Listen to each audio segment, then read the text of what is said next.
Good morning, everybody. It's August 15th, 2009.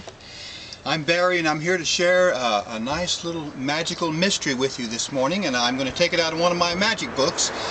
This is a really pretty hot trick, you know. So, oh wait a minute, I think I got the wrong book. I definitely pulled out the wrong book. This trick is a little too hot for me this morning. Right now, I'm going to switch books.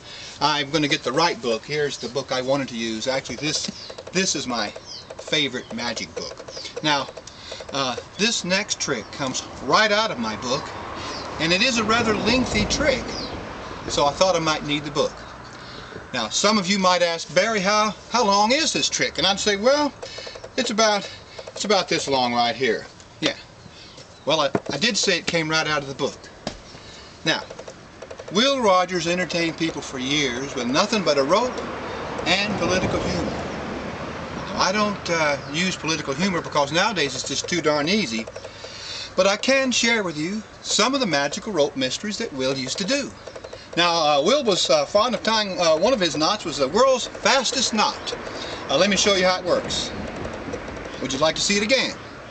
Just kidding, here it is, the world's fastest knot. There it is, a knot with one hand.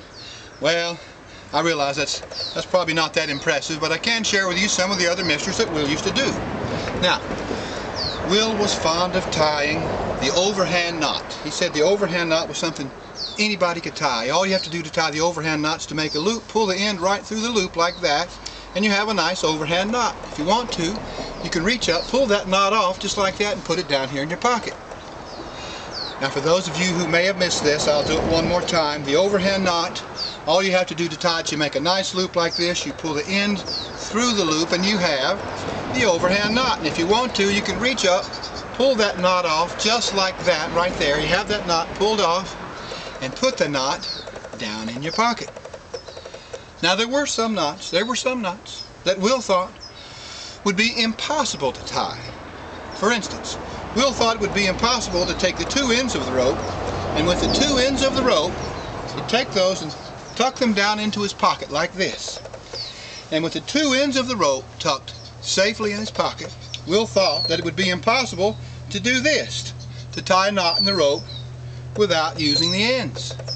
He also thought if it was impossible to tie a knot in the rope like that without the ends, it would be equally impossible for you to untie that knot. Now, two impossibles, they do go together to make a weird, and here's the weird. When you do that, that knocks the ends off the rope. There are no ends on the rope. Where are the ends? Well, luckily for me, I have an extra set right here in my pocket. And now, I'm going to attempt to get the ends back on the rope because I can't go on with this trick without having the ends on the rope. So watch carefully as I get the ends back on the rope. Okay, the ends are back on the rope. As you can see, the ends are on the rope. The ends are back on the rope, that's right. Now, Will was fond of saying that all ropes have two ends and one middle. Well, that's rather obvious, but Will passed away in 1939. He hadn't seen the internet, hadn't seen the space shuttle, hadn't seen a computer, and I'm almost positive that Will had never seen a three-ended rope. Now, a three-ended rope is strange indeed, I'll admit. But stranger yet would be a four-ended rope. Now, if I had a four-ended rope, I could show you a nice illusion. Wait a minute. Here's a four-ended rope right here.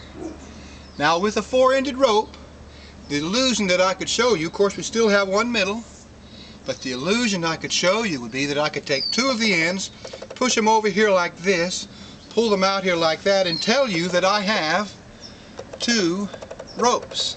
But it's just an illusion. It's just an illusion. If I really had two ropes, could I take one of the ropes like this, pull it down here, and make the other rope get shorter? I don't think so, because that would mean that I have a short rope and a long rope, and that's just not going to happen. It's just an illusion. Now, to conclude my rope routine, I'm going to attempt to put the short illusion back into the long illusion, and that would look just like this. Watch carefully. The short illusion back into the long illusion. Here we go. We're going to see if we can't just weave it back in there. Here we go. There it goes. We're left with a knot. Untie the knot, and the illusion is over. Thank you, and have a great 2009. I'll turn my camera off. Thank you.